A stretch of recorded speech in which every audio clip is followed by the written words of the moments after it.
اهلا بكم معانا في روني في المطبخ. النهارده هنعمل حاجه جميله قوي، يمكن في كتير مننا ما دقهاش عشان بتبقى غاليه قوي. المطاعم بتاعتها مشهوره جدا وغاليه. هي هنعمل النهارده فراخ تكه. فراخ تكه ليها تتبيله مخصوصه كده مختلفه عن الفراخ المشويه وبقيه الانواع اللي بنعملها يعني في الفراخ، وسهله جدا ما فيهاش حاجه، يعني ما تفتكريش انها صعبه ولا حاجه. هنقول دلوقتي المكونات، بس ايه الفراخ الاول هنقول هنعمل فيها ايه. يعني ليها طريقه معينه بس هنشتغل بيها.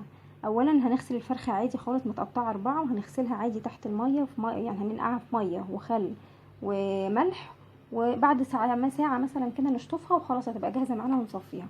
بعد كده هنشيل الجلد بتاعها، وده سهل جدا يعني.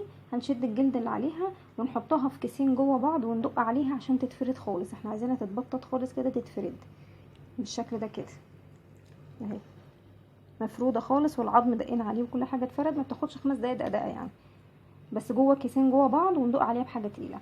بس كده الفراخ جاهزه معايا. هنشيل الجلد وهندقها تبقى متبططه خالص بالشكل ده كده. بعد كده هنجهز بقى التتبيله بتاعتنا اللي هي عباره عن ايه. اولا هنحط معلقتين توم صغيرين او معلقه توم كبيره، توم مفروم. هنحط معلقتين صلصه جاهزه اللي هي في البرطمانات دول كده اول حاجتين، ما بنحطش بصل ولا حاجه. التوابل بقى بتاعتنا عندنا كركم معلقه صغيره، بابريكا معلقه صغيره برضو، كزبره ناشفه معلقه، الجنزبيل نص معلقه. هقولهم تاني الاربعه دول: كركم، بابريكا، كزبره، كل ده معلقه صغيره. الجنزبيل بس نص معلقه مليانه. بعد كده عندنا في الطبق ده نص معلقه فلفل اسمر، معلقه كمون مطحون، معلقتين ملح صغيرين. هي الفرخه احنا هنعمل الفرخه بتاخد معلقتين ملح، لو كترتي عن كده هتلاقيها مالحه في التتبيله ومش حلو. وعندنا زعتر نص معلقه برضو مليانه. نقولهم تاني: البابريكا والكزبره والجنزبيل والكركم وكمون، فلفل اسود مطحون، كل الحاجات دي مطحونه، وكزبره سوري زعتر والملح، ومعانا توم مفروم وصلصه جاهزه من هي قلنا معلقتين، وعندنا كوبايه زبادي و4 معالق زيت عليهم معلقتين خل. الفنجان ده فيه 4 معالق زيت عليهم معلقتين خل. دي التتبيله بتاعتنا. هنجيب بوله مدوره وهنبدا ننزل كل ده.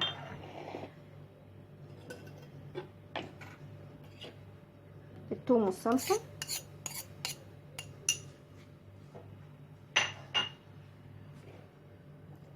توابل،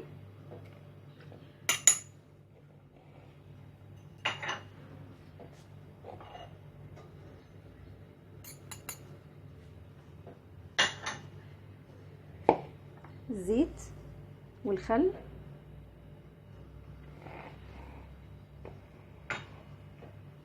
الزبادي،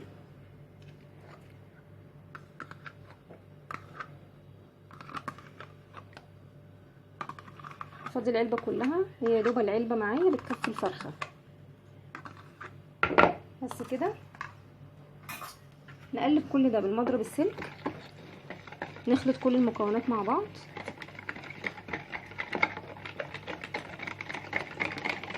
بس هي دي التتبيله، دي تتبيله تكه بابسط حاجه، وبالتالي المكونات دي كلها عندنا في البيت يعني.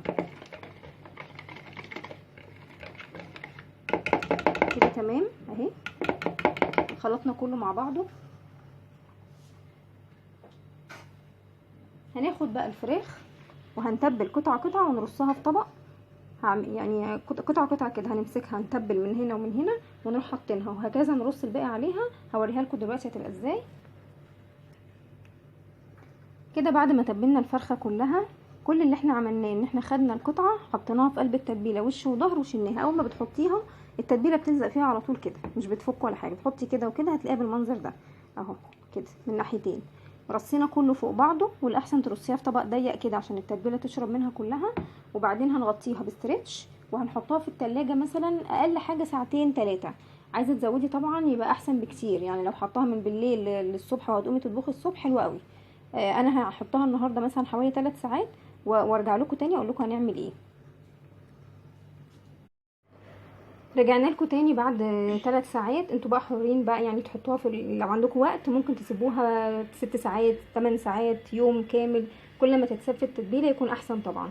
فاحنا كده خلاص تبلناها زي ما الطريقه اللي احنا قلنا عليها، وكنا مغطينها بالاسترتش. هنشيله وهنكون مسخنين طاسه على البوتاجاز، طاسه او صينيه اي حاجه عندك، وحاطين فيها زيت مش كتير يعني. وهنبدا نحط الفراخ قطعه قطعه بالتتبيله بتاعتها اهي. احنا عايزين بس على البوتاجاز تاخد لون من الناحيتين، من الوشين كده، تبقى واخده لون، ويا دوب هتدخل ايه نص في مرحله من السوا، بس مش هتبقى سوا كامل يعني، هتبقى نص سوا تقريبا.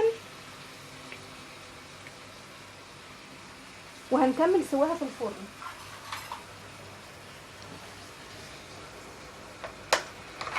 نوسع مكان كده ونحط القطعه الرابعه.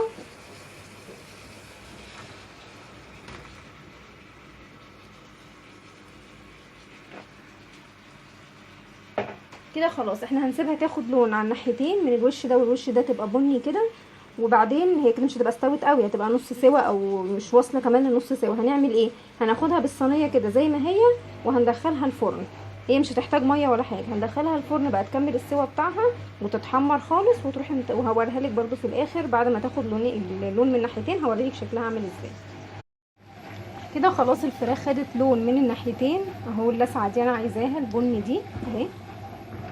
هندخلها بنفس الطاسه دي كده، بنفس الصينيه دي في الفرن على درجه حراره 200، ونوريها لك بعد ما تطلع بقى خالص في الاخر. هي ما تحطلهاش يعني، لو عايزه تحط لها شويه ماء صغيرين عشان ما تبقيش قلقانه يعني انها تنشف ماشي، وتابعيها برده، لكن هي فيها سمنتها وفيها شويه ميه باقيين منها، كل ده هيكمل سواها جوه الفرن.